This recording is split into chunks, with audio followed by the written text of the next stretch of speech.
Well, my love, I just came to your neck of the woods, and tomorrow you're coming to my neck of the woods. Are you excited? Yeah, I can't wait to take the 405 to La Cienega. What are you doing here? Yeah, so I just want to say one thing. When you step in my house, I want you to not say a word about my popper collection. It is vast. It is expensive. It is exhausting. It's exhausting to begin.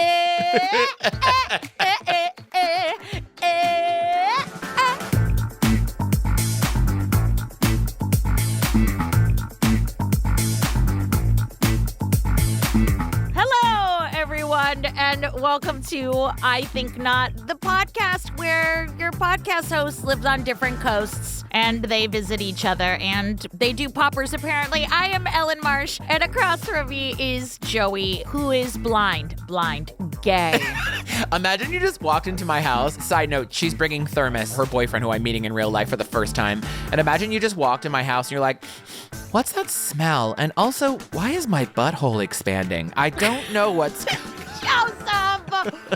Well, there goes someone listening for the first time. Bye. Thanks for coming. We are I Think Not, the podcast that recaps your favorite true crime TV shows, also the one that we're covering. Episode by episode. Every month we bring you a new series, and sometimes you all lead us astray. And this month we are covering bizarre murders, to which I say, what is wrong with you all? Have y'all been smoking that wacky tobacco? I don't know what's going on. This show is absurd at best. Yeah, but we're here because we do whatever you want. We are needy, and that's it. Just those things. So if you tell us to do something, we're going to do it. However, over on the Patreon, we also have a lot of fun. Tell them about it, Joey. Well, for as little as $5 a month, you can get 4 bonus episodes, 3 true crime and 1 true crime adjacent, which right now is Gypsy Rose Life After Lockup. And I have a story about that. I'm not sure if I'm going to share it. I don't know. I don't know. I think you have to tell the story. Joey and I debated it the other night, and I think it's going to shed a lot of light on the story. I don't think there's anything really to keep secret, do you? What I will say is I had a real-life encounter with one of the people on this show. If you want to hear more about it, you got to go listen to it on Patreon, okay? And also, we have a ton of community events. We do quarterly painting parties. We do monthly watch parties, which we're due for one, aren't we? Yeah, we sure are. We need to talk about that. We also have quarterly merch boxes. What's a merch box, you ask? I'll be happy to tell you. Basically, whatever tier you're on, we're going to take all that money and put it into a subscription box. Every box has a theme. We have personalized items, and we try and use as many DB small businesses as we can. So essentially, you're paying for your stuff ahead of time. It's a lot of fun. It's really cool. It's just a way to get our community involved, have a little bit of fun, and you get a surprise every quarter. It's really fun, but all of that information is available over on our Patreon page, patreon.com/IThinkNot. But guess what? We know that everyone's got a lot of stuff going on, and we're just happy you're here in any capacity, and we will always be here. Rain or shine or popper collection be damned. We will be here for free on your general feed. Daddy will never leave you. You're all Daddy's good little girls. Oh, God, let's just get to the episode. God, I love you so much. Oh, God, I just want to get to the episode. But let me also say one thing at the top of the show. If you are not subscribed to our YouTube page, you are absolutely missing out. Not only do you get to see our ridiculous faces, our editor Parker is over there, and he is a down bitch. He is, along with our editor Rick over here on our main feed, another cast member in this traveling circus. So go find us on YouTube, subscribe, like, comment. It really is a lot of fun. Yeah, and just so you're not spending too much time searching for us, the handle is I Think Not Pod. Oh, look at that. All right, Season 1, Episode 7 of Bizarre Murder. Yeah, it is bizarre. The Smoking Bun.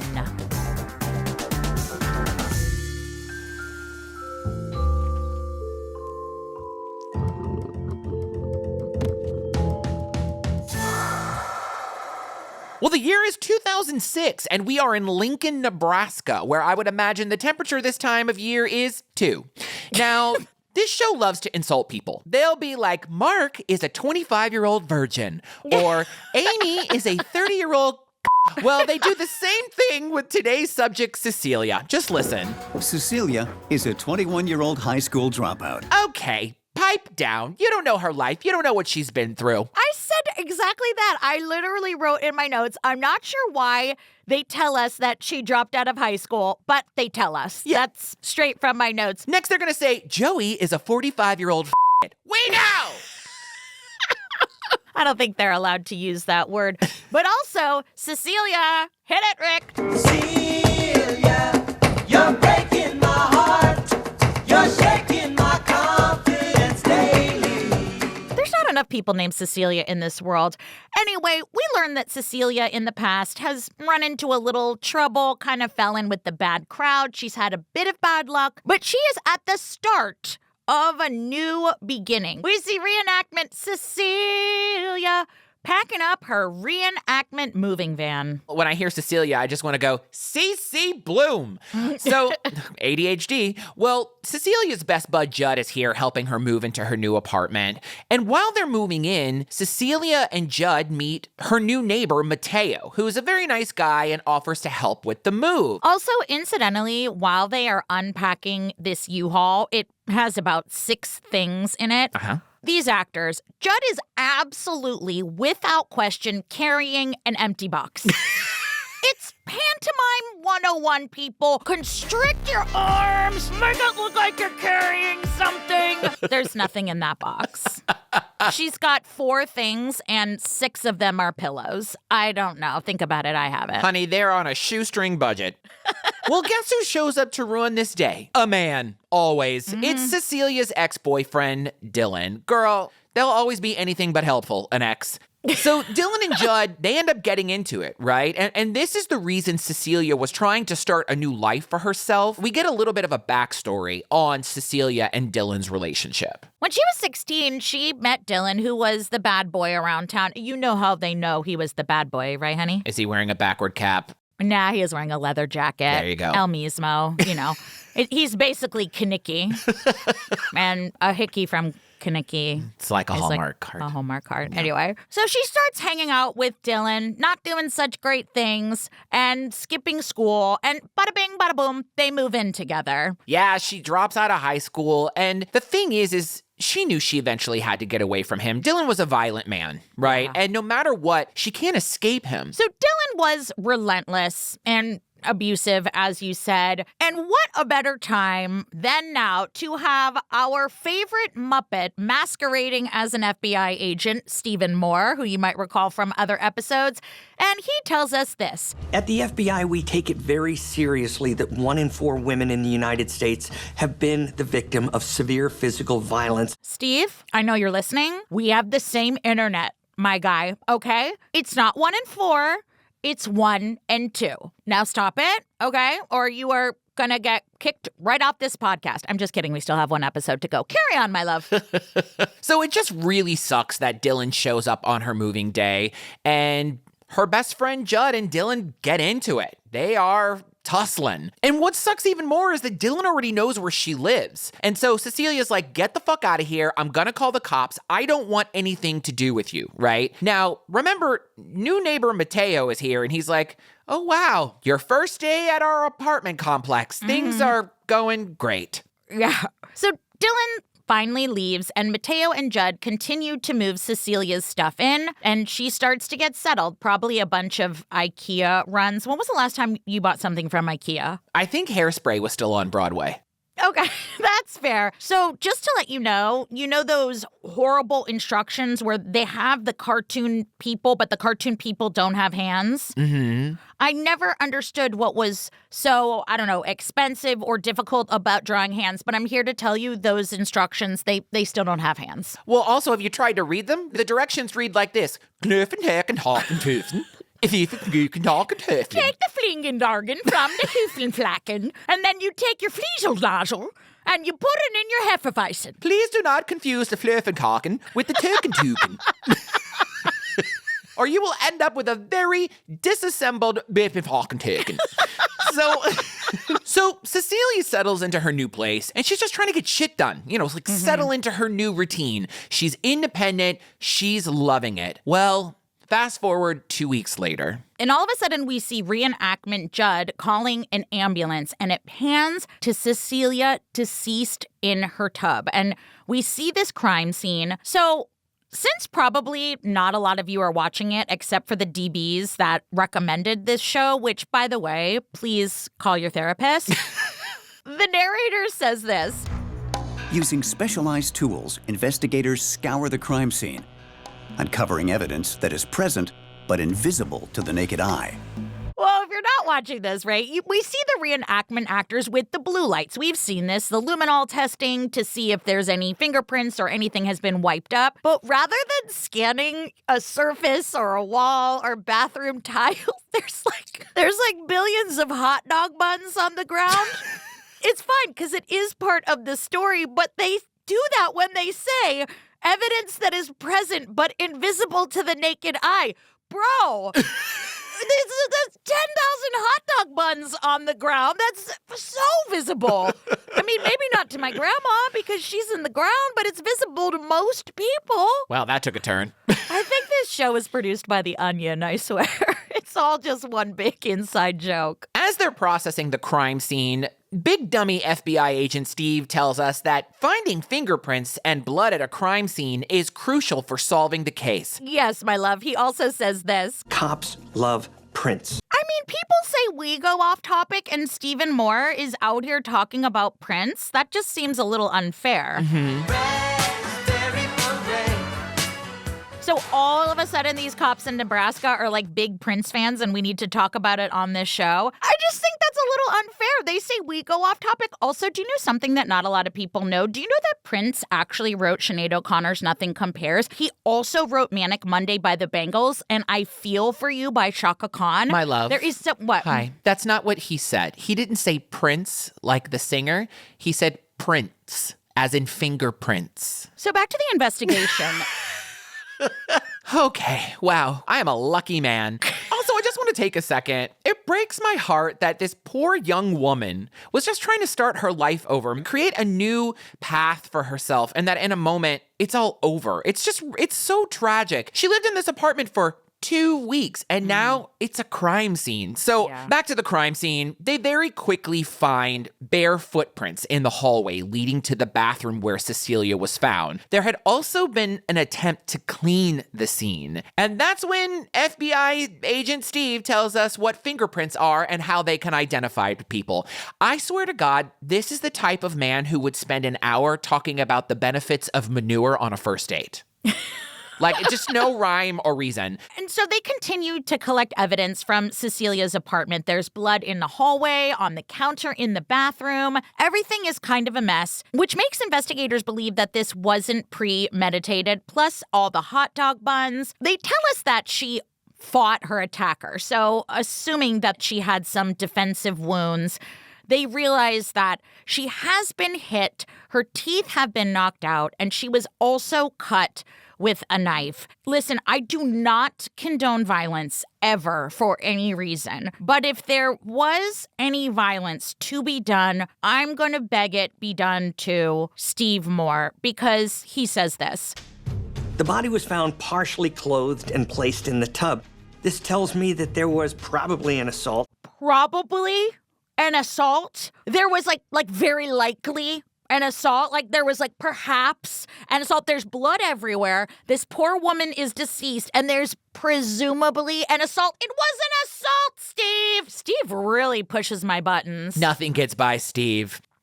So in addition to the blood that they found in the bathroom, they also found blood in the kitchen, on the counter, in the hallway. And then FBI agent Steve is talking about random hot dog buns indicating a crime of passion. What are you talking about? They're invisible to the naked eye. They're invisible hot dog buns. My God, this man will continue to irritate me until the end of time. But Steve says it's clear that this killer knew Cecilia. So next, detectives go and speak with her neighbors to see if anyone saw or heard anything. And they're sitting down with Matteo, you know, the neighbor who helped her move a couple weeks ago, and his wife, Carolyn. And they inform them that Cecilia, unfortunately, had been murdered And this riveting actor says, Oh my God, no. okay, I looked this up, Joey. This show is shot in Canada. Shock to no one. Canada, it's not the time right now, okay? We're going through a lot with you in the world, so I'm going to circle back, but know that you're on my list of people to talk to because I don't know what's happening at your acting schools in Canada, but it's not good. I don't need this right now. Nobody needs this right now in this economy. Yeah, we already have to deal with enough that you dumped on us. You gave us Drake. Okay, we're upset still about that, all right? Matteo is adamant that he didn't hear or see anything because he and his wife and their 2 kids were asleep. But Matteo tells them about his run-in with ex-boyfriend Dylan the day Cecilia moved in and how Dylan punched friend Judd in the face. So immediately, Dylan becomes suspect number 1. Also, babe, the leather jacket. Well, yeah. Wearing a leather jacket. And he did not sing Greased Lightning a single time, okay? Another thing to add to the list to talk to Canada about. It's a mess over there. They send poor Cecilia's body out for an autopsy, and they're able to conclude that the murder happened on November 13th, sometime between the hours of 9 p.m. and 3 a.m.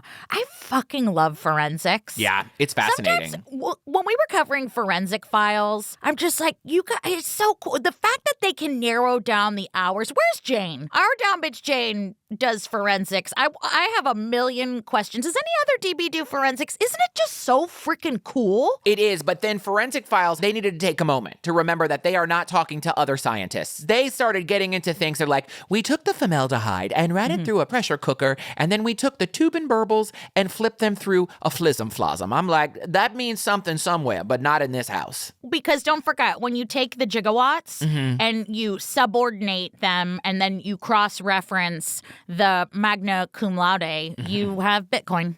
So can't forget that. So now they have compiled all of the information from the crime scene, all of the information from the autopsy, and they decided they want to talk to ex-boyfriend Dylan and best friend Judd. Now, Dylan is adamant that he had no involvement in the murder whatsoever. And when they asked him for his alibi, he was like, I was out with my friends. Obviously, they need to confirm that story. But in the meantime, they bring in neighbor Matteo for questioning. And he tells them again about that altercation he witnessed. And police are like, thank you so much. Can we get your fingerprints? And Matteo was like, come on, my what? Why? He's like, I helped her move the other day. I've been in her apartment one time. Why would you want to take my fingerprints? And they were like, well, why are you resisting? Huh? So he gives his fingerprints and DNA. And now they have to take a look at best friend Judd. Tell me about the day that you went by Cecilia's house. I got really worried that she wasn't answering my call. Cease, it's Judd. It's like the 20th message I've left you. Where are you? We see reenactment Judd going over to Cecilia's house. Incidentally, this is the very same door from the last episode. What is wrong with you that you notice these things? Look at this. Can't do it anymore. I want you to leave. Hurry!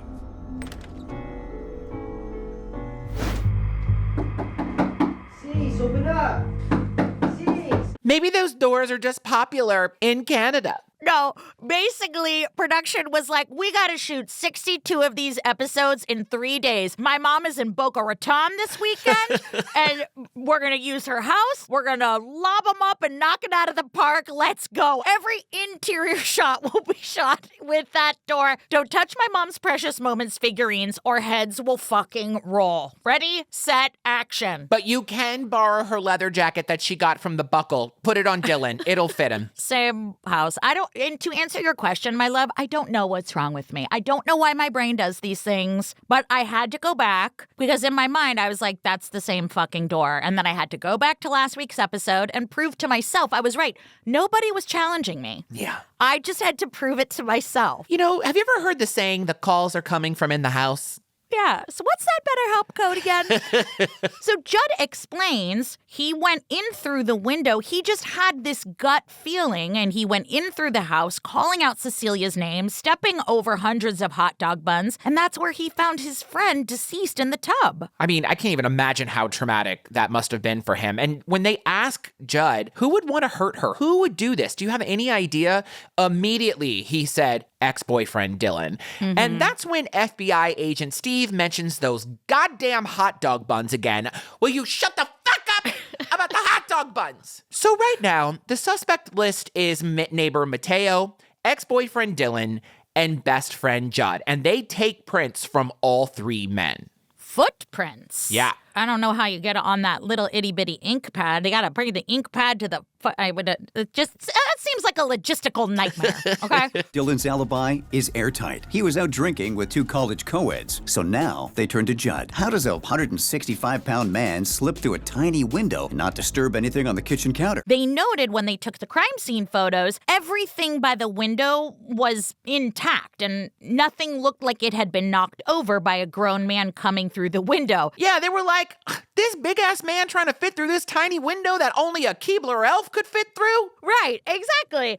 So they're like, hey, Judd, if we take you back to the apartment, and they're like laughing in the corner, they're like, why don't you walk us through how you slipped through the window without knocking anything down? And so they basically do a reenactment of the reenactment, and best friend Judd was like, here, this is how I did it. And they're like, oh, okay, yeah. Yeah, and they're like knocking each other. They're like, I told you, I'm so stupid to make the reenactment actor do a reenactment. The investigators were like, well, shit, you could make cookies in a tree because your little Keebler-ass elf did fit through that window. You didn't disturb nothing. Good for you. I'm hungry. Who wants a snack? Anyway, Judd did not match the prints found at the crime scene. So the question is, who the fuck did this?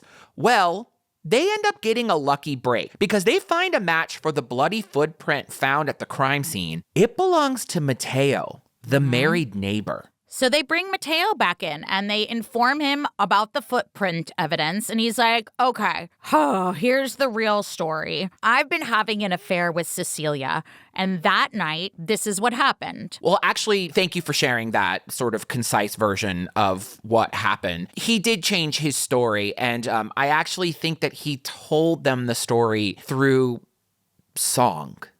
I did hear that. Do we have a clip of it, Harris? Turn the story around. Shit, they found my footprints. What else have they found? Oh Lord, time to backtrack with some bullshit. Here's the story, we were lovers ever since she moved in, we were undercover. The night she died, we had some drinks and we were kissing. Then I left, I had nothing to do with the killing. Oh, turn the story around. Please, you must believe me.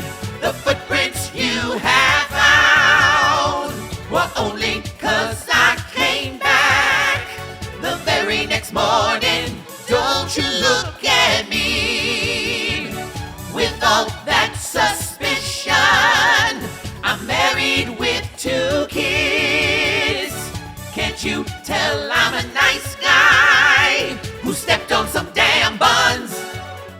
And that's how that went. That is ridiculous. You all, just so you know, those harmonies you hear in the back, I had nothing to do with this song. Joey is harmonizing with himself. Honey, you really were neglected as a child, weren't you? I know how to play all by myself. And I helped. So in case you didn't clock that, if I didn't bite into my consonants hard enough, essentially what he says is, I've been having an affair with Cecilia. That night, we had a couple drinks, we made out a little bit, and then I left. I swear I didn't kill her. He had visited for another morning tryst when he found her dead in the tub. He says, I panicked and I ran home. And then I realized I left footprints back at her place. So I went back to clean them up and stop looking at me like that. And he says, but I swear I didn't kill her. And then the cops were like, I mean, you swear? All right, I don't think it's him. He swore. You Did guys. He said he swore. I mean, like, the other guy climbed through a window successfully, and we got nothing. All right, you're free to go, Matteo. He swore. Well, in addition to this really suspicious story, they do a deeper background check on Matteo, and something they hadn't found initially was a domestic violence charge that occurred in a different state. So it didn't just automatically pop up in Nebraska when they put it in the bad guy catalog thing, which is a technical term. Yeah. And Matteo doubles down and he said, you know what? I also knew that my prior would come up and it was going to make me look suspicious. That's another reason why I kind of fled the scene. And even though that story sounds so sus, they don't have enough to arrest him there. They have a print, and that print puts him at the scene of the crime, but it doesn't prove that he committed any crime. Yeah, I mean, let's be real. Just because you have one charge of domestic violence, that doesn't mean that was the only occurrence. Obviously, this man has a history of being violent with women. So investigators are thinking, this is the guy. Like you said, we can't hold him. But they do say, don't even think about leaving town, buddy. And so the fact of the matter is they can place him at the apartment, but they cannot prove that he was the one who carried out the murder. So they return to all the evidence they collected, and my God, they go back to those goddamn hot dog buns. Well, thank goodness for those hot dog buns. Incidentally, I hate hot dogs. You know, if I'm really hungry, a hot dog will come in a pinch at, like, I don't know, a state fair. When was the last time I went to you went to a state fair? Yeah, okay. You know.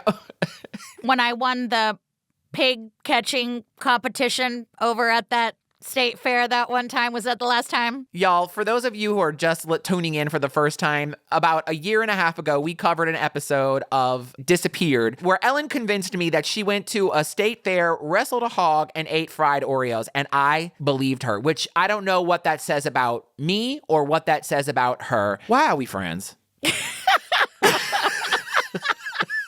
You ain't going nowhere. While reassessing crime scene photos, he notices something odd about one of the hot dog buns. It looks like half of the bun has been squashed down, unlike the other buns. Now, obviously, they're stale, but they need to test for prints. Wrong prince! It's not the prince! So if there was any impression on this hot dog buns, because, you know, those hot dog buns are made of like yoga mats or something like that, it's going to harden fast, but the buns were obviously fresh because it's squished. So they're going to try and see what kind of information they can get from this now stale and hard hot dog bun. Do you hear yourself? Do you hear, DBs, do you hear what you have us saying, the words coming out of our mouths? What you've did reduced, this to us. Yeah, what you've reduced us to? My sister over here is fighting for her life to sound legitimate while she says things like the impressions in the hot dog buns. Eat my ass. This is not a real job anymore. This is bullshit. This story, I'm supposed to take this seriously. We are empathetic people. We are sad that someone died. We hate that this has happened. But you are talking about finding evidence, forensic evidence, on a squashed, stale hot dog bun. Y'all have done this. We sound stupid. We sound ridiculous. Could you imagine having to present this evidence in front of a judge? Yes, sir. Evidence marked number B. That's right, number B. Don't think about it. Yes, it has a footprint impressed into the hot dog bun. We did this. This is our job. And we solving cases through hot dog. Honestly, fuck y'all. This is so stupid. We have an LLC, so we are business people. I was on Broadway. I'm talking about motherfucking footprints in a hot dog bun. Oh, God. Ooh, okay. Go on about your hot dog buns, you damn fucker. I'm like... Now that you say that, it really does sound stupid. I'm really trying hard. Well, guess what? They found out who that footprint belonged to. It was fucking Matteo stepping on buns in a house. Oh, gosh. Also, did you notice that the detective looks like a very weathered and aged Matt Damon? Are you kidding me? By the time they started talking about this like it was something profound, I checked out. I left the building. He does. He looked like if Matt Damon didn't drink bone broth and get Botox. This might be his less successful cousin. Unclear. The detective uses 3D scan overlay technology on Matteo's footprint and the bun print to establish if they are, in fact, identical. So they go to Matteo, and they very nicely explain the science of hot dog buns and how they don't fully digest in your belly. Just don't do it. And they basically explain because of the impression and when the hot dog buns were fresh versus stale, I don't know. It was reason enough to place him at the scene of the crime at the time of Cecilia's murder. So they arrest him. They also get a search warrant for his house. And so based on the evidence they found, they determined that Matteo waited for his wife to go to bed, and after she was asleep, he went to Cecilia's. When he got there, she was like, no more. I don't want anything to do with you. And we don't know if they were actually having an affair or if he had been coming on to her and she was like, get the fuck out of here, you married man. But the bottom line is Matteo could not take the rejection. He became furious. And so he attacked her with a candlestick and he knocked her out. And at some point, there was a sexual assault. He then dragged an unconscious Cecilia to the bathroom where he inflicted a fatal wound on her throat with a pair of scissors and placed her in the bathtub. Then he ran the water to try to wash away evidence. And then, remember the blood in the kitchen? Well, they realized that he went to the kitchen to get a plastic bag to put the murder weapon in. Hence, he grabbed the bag of hot dog buns. They were probably on the counter or something. This will all make sense when I tell you the real story. And that would have accounted for the billions of hot dog buns. And that's how the blood got into the kitchen. So now they have everything they need to arrest him. And he was charged with first-degree murder. He was given life in prison. And stupid FBI agent Steve comes back to say, Never assume anything. We're fortunate that this time that this guy left behind the smoking bun. how can anyone ever take me seriously again? Choke. I'm going to present Stephen Moore with a big bag of dicks, and I'm going to request he chokes on all of them, but one or two would also suffice.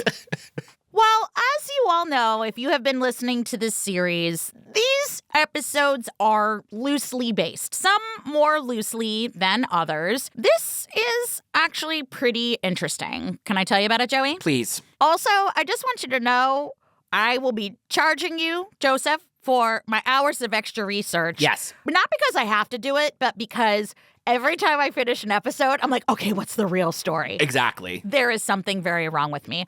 This is based on something called the purebred murder. And this tragedy involved a 20-year-old girl named Christina Sodabang from Cedar Rapids. In 1996, Christina started dating a classmate named Jacob Crossan, and he encouraged her to try drugs. Weed, okay, coke, and eventually they started doing a lot of meth. And their relationship was toxic and very physically abusive. She then had a son, October of 1998, her son Corbin. She indeed had dropped out of school. They went and lived together. Her family didn't approve, but didn't disown her or anything. Now, during this time, Jacob was convicted of assaulting Christina 2 times. First in 1998, when Jacob shot Christina's face with a pellet gun. Jesus. And he spent a whopping 3 days behind bars. And then a year and a half later, he was charged and convicted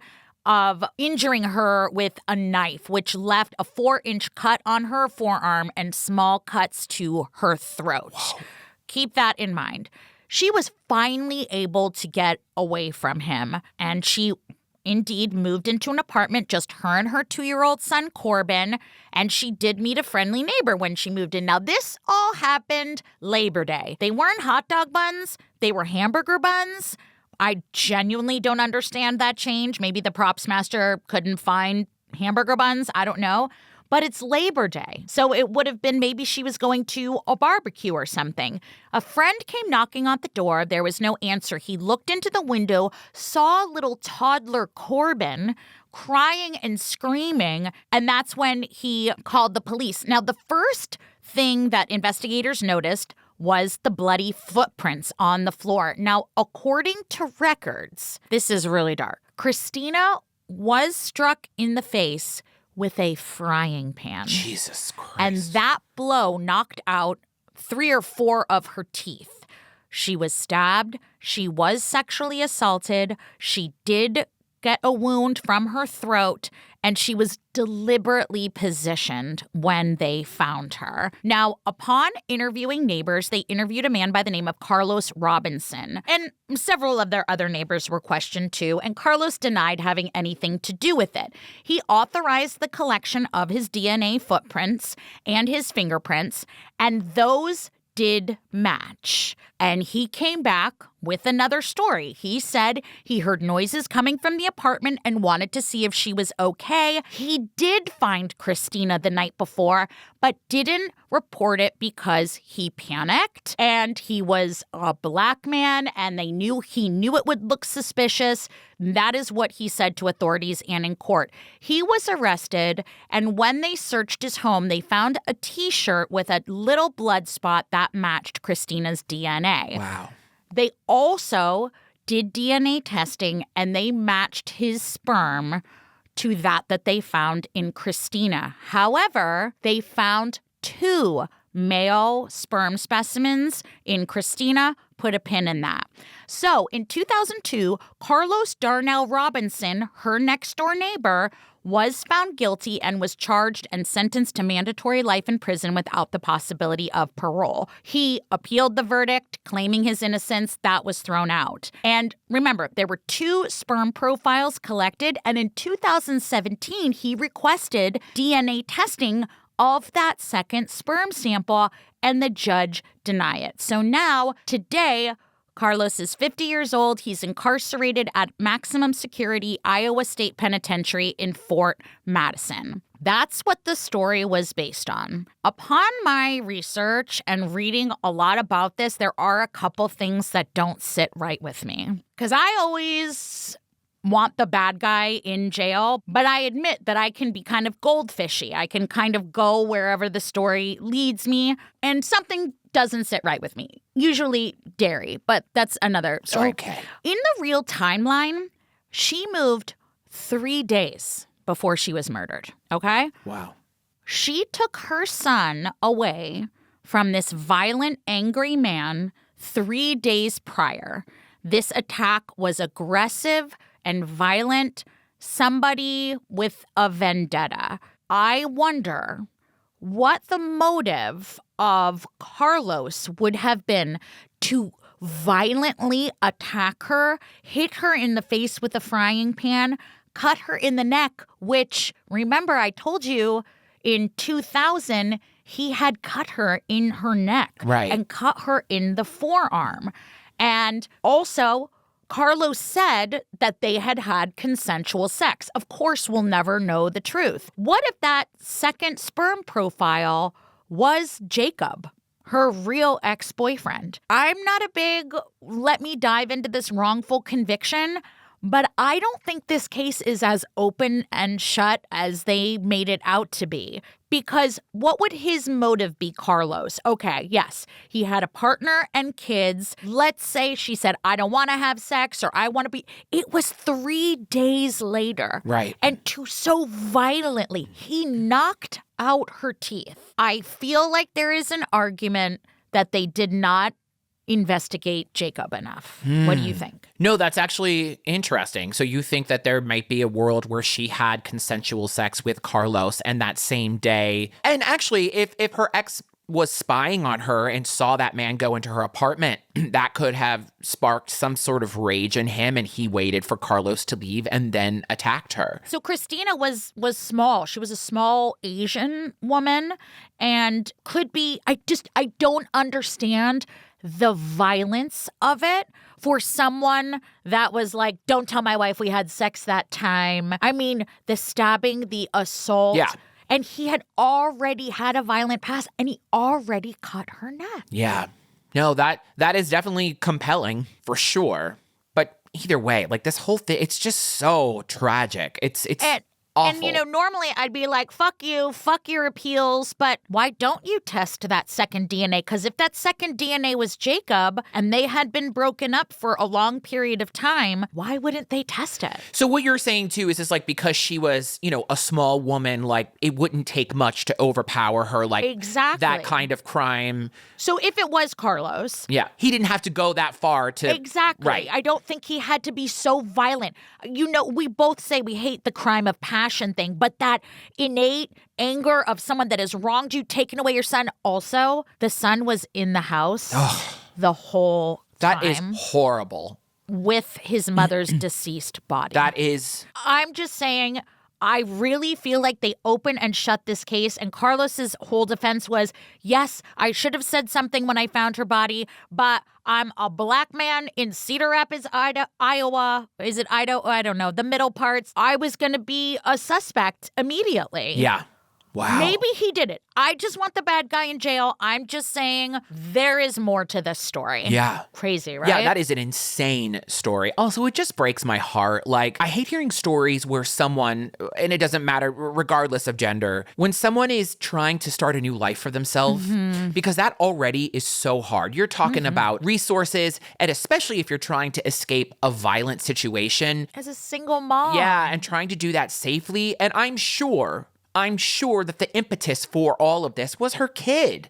So it's just that part is so heartbreaking. You and I were talking last night saying how people can say and do things that are horrible that we just cannot wrap our minds around. And that's because thankfully we're not sociopaths. I can't understand that idea of if I can't have you, no one can, or that I own you, or I view someone as property. It's horribly tragic. And if you find yourself right now in a situation where you are experiencing violence of any kind, please know that there is help out there for you. The National Domestic Violence Hotline is open 24 hours a day, 7 days a week. There are people who can speak to you in whatever language you speak. And that number is 1-800-799-7233. You can also text BEGIN, BEGIN, to 88788. You deserve to have a happy, peaceful life. And that's what she was trying to do. Yeah.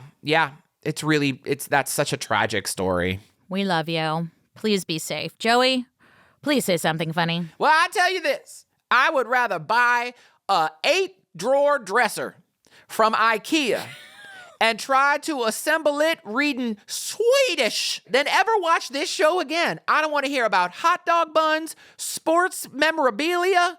I don't care. Babe, we have one more episode to cover. We look forward to seeing you next week. I am excited.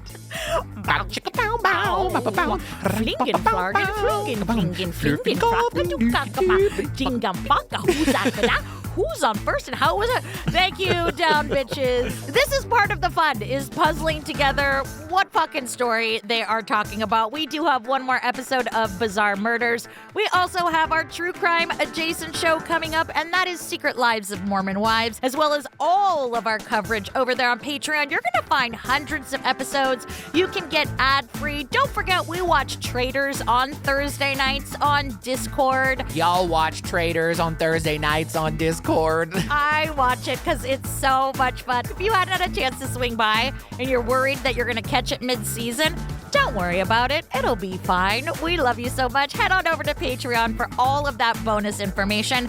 And please take a minute to follow us on social media. It really does make a difference. I know it sounds silly. Find us on Instagram. Find us on TikTok at IThinkNotPod. As well as YouTube. Don't forget about YouTube. You can watch our stupid faces talking about hot dog buns. That is I Think Not Pod, where you can like, subscribe, comment, and send to your coworkers, because if you have to deal with this, so do they. Don't forget to join our Facebook group. That's where you're going to find all of our announcements, our information, and we're just always in there engaging with our down bitches from all over the world. And we sure do love you, and we are just so grateful you are here. Until next time, I love you, Joey. I love you too, Ellen Marie Martian. I love you, JB, so much. I love you, down bitches. Bye.